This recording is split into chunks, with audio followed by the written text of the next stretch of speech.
All right, everyone, we are here at Team One Toyota in Rainbow City with the head honcho himself, Mr. Shaun Musso. Shaun, how are you doing today? I'm doing great today. Man, our interviews have been doing really well. This is the one a lot of people have been waiting on. A lot of positive feedback from your interviews, but a lot of your workers, all of them actually have said positive things about you, like how you've helped them in their day-to-day lives, how you've helped them become better people. And I believe we're going to get into this later, but you have a chart that keeps up with someone that buys a home every time that works for you. Definitely want to talk about that in a little bit, but we definitely want to start out like we have all these interviews with your past, like where you were born and raised and where you grew up. So let's just go ahead and start it right there. Okay, so I was born in Birmingham, and we moved around a little bit like a lot of families do when you're getting started in life. And then I spent the majority of my life in Asheville, Alabama, and so in that St. Clair County, Blount County area, I'm pretty familiar with. Asheville, Alabama, for those who do not know, is the breeding ground for some of the best high school coaches in this state's history, from Bill Clark to Rush Probst to Raymond Farmer. The list goes on and on. But what was it like for you? Did you play sports back in the day? I didn't play sports at Asheville. I played sports, youth sports, but Asheville, I was around a lot of the athletes, and I really got a love for sports there. They had a program there where you could go down and watch Alabama play at Legion Field if you sold Cokes. And so I would volunteer to sell Cokes and go down there and got to see some of the great games. I got to see the sack. Oh, yeah. Cornelius Bennett on Steve Berline. Yeah, I remember sitting the Cokes down and sitting and watching the game, and I saw a great game with Derek Thomas versus Penn State one time. He almost single-handedly beat them himself. So I got to see some good stuff down there. Talking about two NFL Hall of Fame guys there. Unbelievable players right there. Your life in Asheville, I know Asheville's a tight-knit community. They still are. One of their previous coaches talked about putting it on for the cities. It's a lot of little cities that make up Asheville school, you know what I mean? Right. But talk about Asheville back in the day. Was Stephen still like that? It's a pretty tight-knit group over there. Yeah, so everybody in Asheville knew each other, and we kind of defended the town against everybody else is what we had in our mind. And we did real neat things, like they had a Halloween event. What they would do is they would shut down the square around the courthouse, and they would let us have water balloon fights and throw candy and everything, and people would drive around in their trucks doing that. And I remember that when I was young being a real big part of my memory. Little things like that, you always sticks out to you, man, how much fun that was at that time, I'm sure. When you got out of school, what did that look like for you? Did you go over into college, or did you start No, work? so when I got out of school, I married young. I got married at 19, and me and my wife just started life, and we didn't really know what we was getting into, and everybody told us, say, you're too young to get married, and we were out to prove them wrong. And so we just started trying to make our way and find our way in the world. No doubt. So what were some of those early jobs? Did you have some sort of a sales job back then, or did you deal with car dealerships at all back in that day? No, so this was purely by accident. I started off in construction, and I found out that I couldn't get the hours that I needed to in construction to be able to maintain a household. So I went to work for Gold Dome Credit Corporation and did that for a while, and was doing like second mortgage collections, and that led me to, I had a real strong work ethic. And so somebody noticed me there, and that place was closing down, and their son worked for a company called Cintas.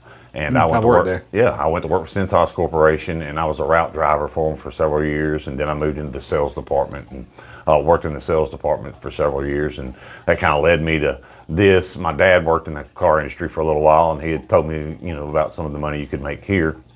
And so I went to work at the Toyota store.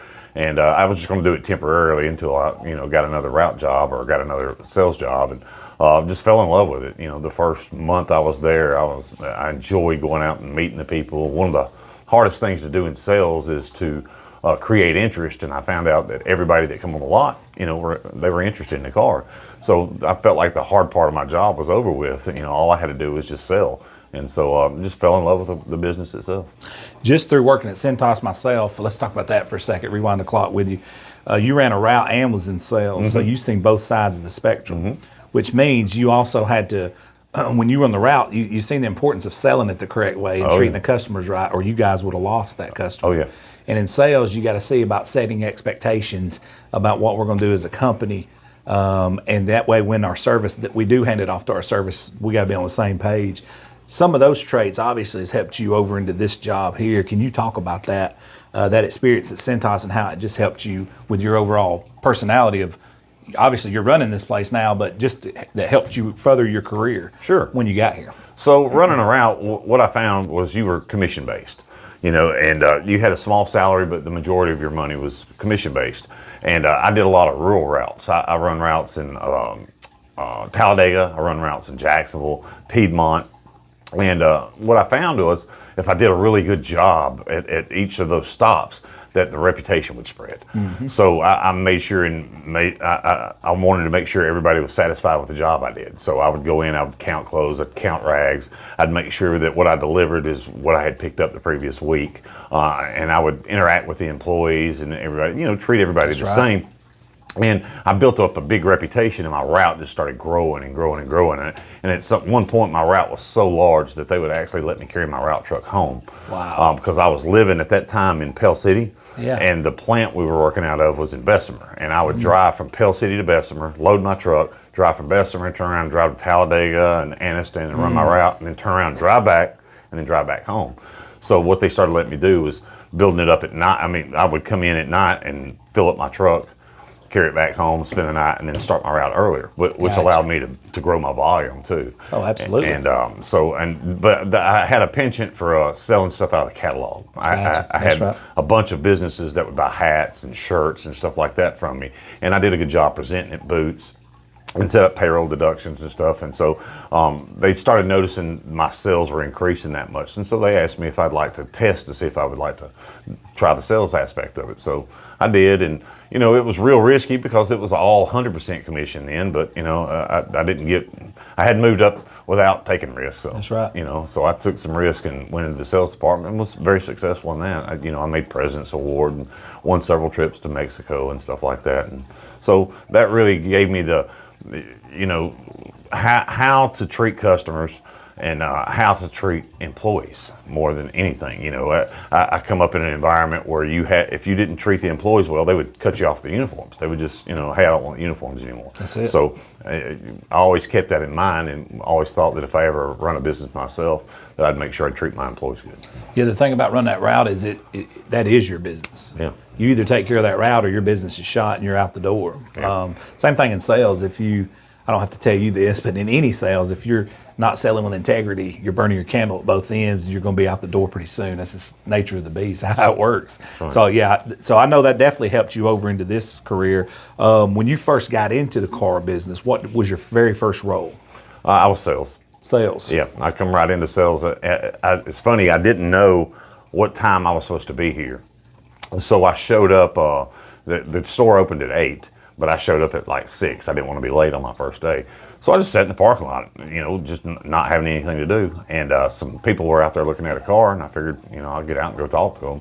So I got out, went and talked to them. Next thing you know, they wanted to drive one of the cars. So when the doors opened, I went in there and asked them where the keys were. And actually, the first customer I waited on, I sold. So it hooked me from that point on. That's awesome. Yeah. And you just by you showing up doing the right things, being 2 hours early, you made another relationship and made a sale. Right, that's incredible. Yeah. Well, that was a sign of things to come. And once you got into sales, outside sales, obviously what you did at Cintas is different than this. It is and it's not. I mean, you still have handle objections. Got to be personable with the people, find out their needs, sell off their needs, but.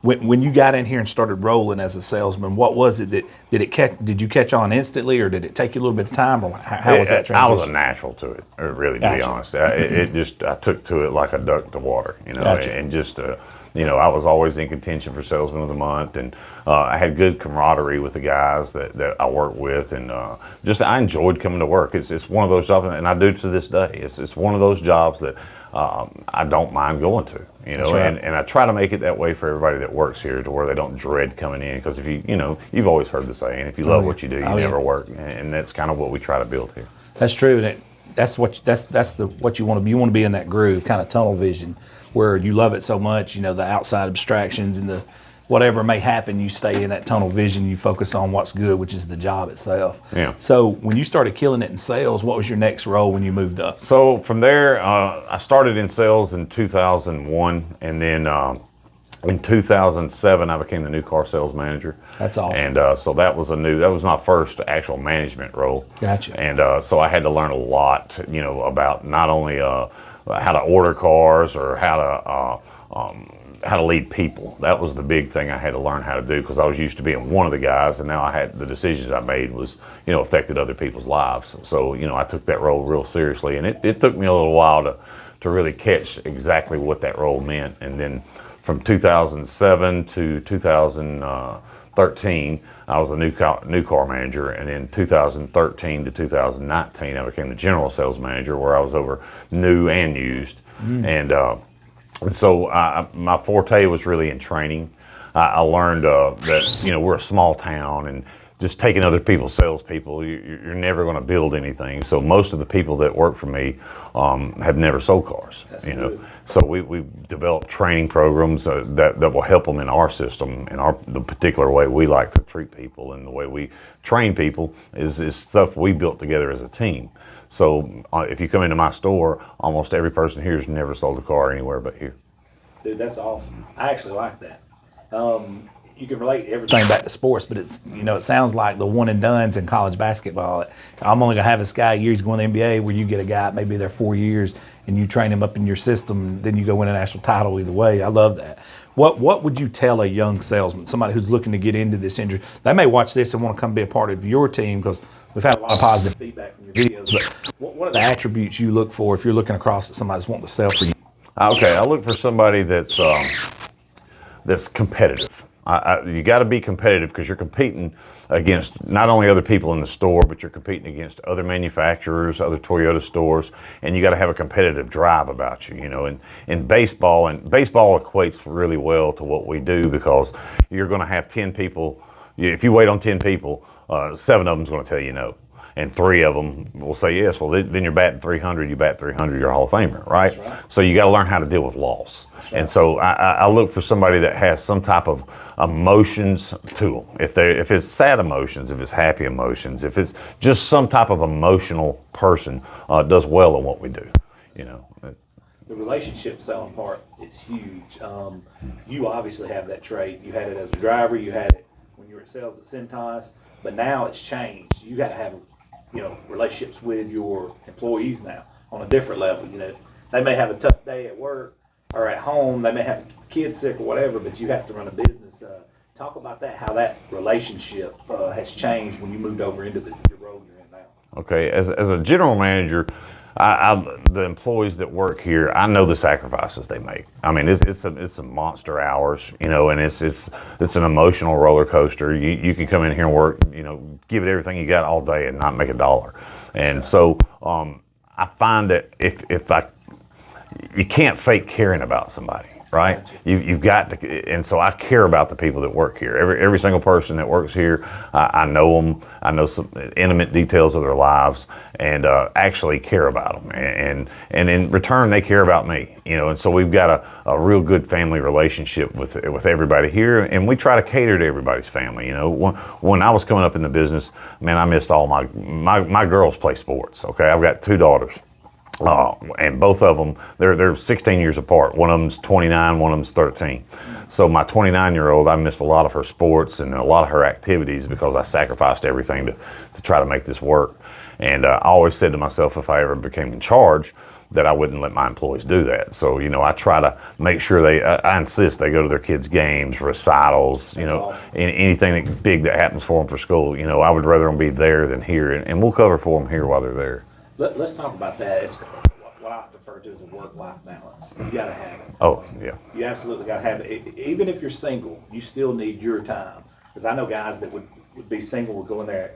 At some of my previous jobs, like at Verizon, he'd pick up every shift and everything. I'm like, hey, bro, you're burning out. Like, you need to talk about work-life balance. Well, it's very important that you are spiritually sound, and that you have a spiritual life, and that you have a home life that is fulfilling to you, because at the end of the day, the only reason we're coming in here is to make sure that the people that we love in our life, or the things that we like to do, that we're able to do them, because this is a high risk, high reward occupation. So, when we're home, I encourage everybody to live large, go on the trips, go out to dinner, go do the things that you like to do. If you make sure that you got your physical life. It's important to stay physically fit and for people to get out here and exercise and do things in their life. And don't let this place just consume you, because it can. I've seen it burn people, and just grind them to death, because it will burn you out if you just constantly focus on this place. But all I ask is that when you walk through that door,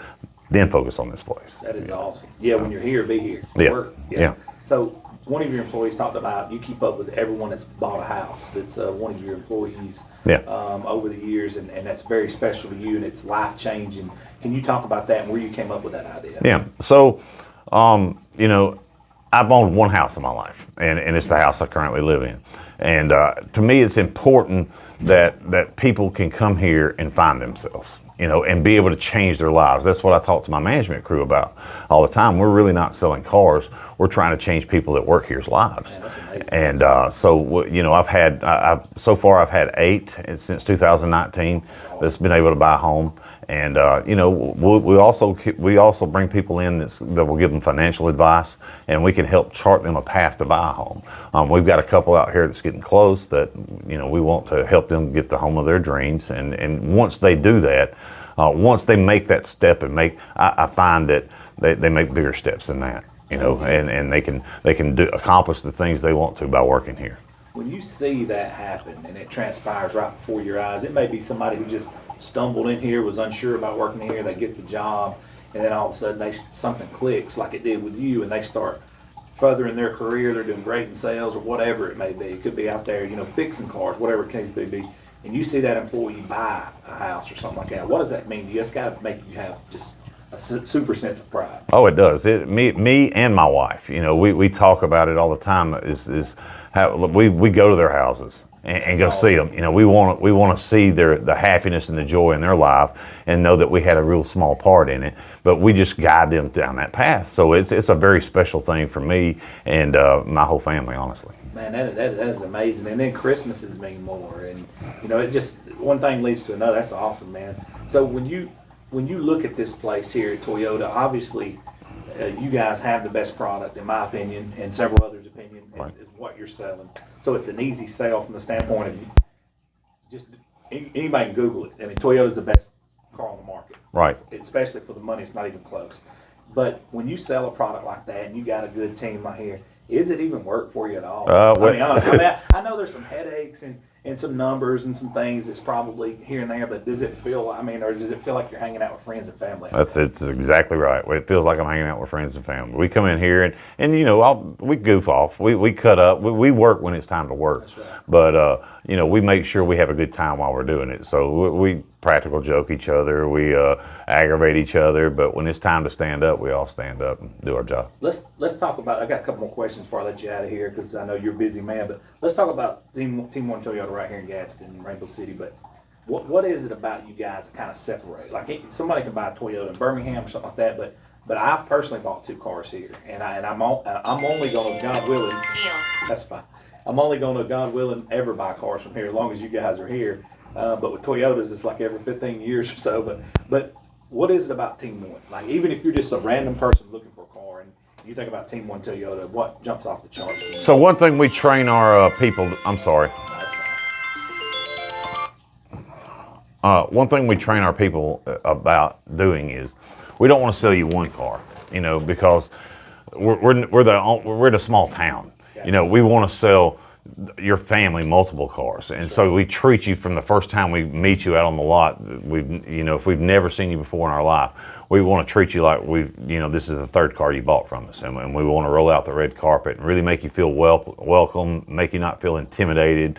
All of our employees go through drug screenings, background checks, and we got good people here. That's the thing I would say about Team One Toyota. One of our logos is we're all about great people and great prices, but I can't emphasize the great people enough. We really have solid, good people here, and we want them to be themselves, and we want them to present that person to you. You have to sell like that because Toyotas don't tear up. Right. If it's only a one and done, you wouldn't see them for 15, 20 years. Right. Man, it's a special place, but you guys have the whole package here. You have a family atmosphere. Service is great here. You guys check up on you.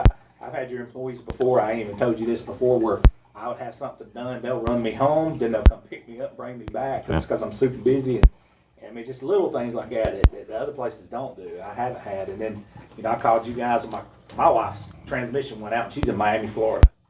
So, I mean, I was in a pickle, and I called up here and got in touch with you guys, and you guys took care of me, and I drove her a new car down there. It's just like bam, bam. It's just an unbelievable job you guys do here. It's a really treasure to have you guys here in Rainbow City, man. I want to thank you myself for the job you guys do and the way you guys service and help everybody out around the county. It really means a lot to me and my family. You've saved me twice on 2 vehicle purchases, so I want to tell you that on camera. I really appreciate you. Well, thank you. We appreciate it. Hey, I do. And last question. Let's say we fast forward, to retirement day. What have you been most proud of so far, and what do you think it'll be by the time you do get ready to hang the keys up, so to speak? Because you've done a lot of good. The people's lives that we help change. That's right. That'll be the main thing. It's just, when the people meet a Noah or people meet a Summer out there on the street, and they know that we helped help them become the best version of themselves. That's right. Yep. And look, hey, we've had nothing but positive feedback with your interviews, and been shared multiple times, and it's on TV 24. So, just random people's commented on them, and we appreciate you guys doing this with us, and we got more to come. But hey, I appreciate you sitting in. Your story is inspirational, man, for a lot of people, because it just shows that hard work pays off when it's in the right location. That's what I always say. Yes, sir. Hard work don't always pay off, because you got to find your groove, and it seems like you've done that. Yes, sir, I in the do. right place. Shaun, I appreciate you sitting in with us. Okay, thanks. So much.